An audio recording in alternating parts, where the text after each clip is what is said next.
Welcome back to another technical deep dive here in the debug zone. Today, we're tackling a big question and breaking it down with insights from other users. Hopefully this clears up some misconceptions and helps you get the answer you need. So buckle up, stay a little curious, and let's jump right in.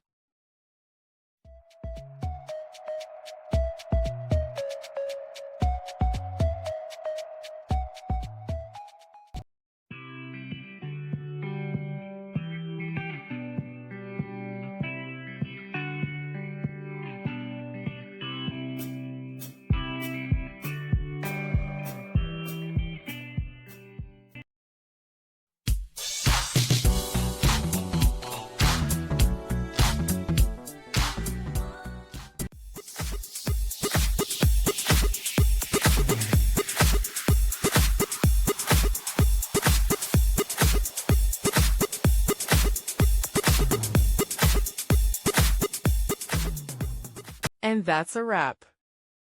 I hope you found the answer you were looking for. If you did, take a second to hit that subscribe button. It really helps out. And let me know in the comments which solution worked best for you. See you next time in the debug zone.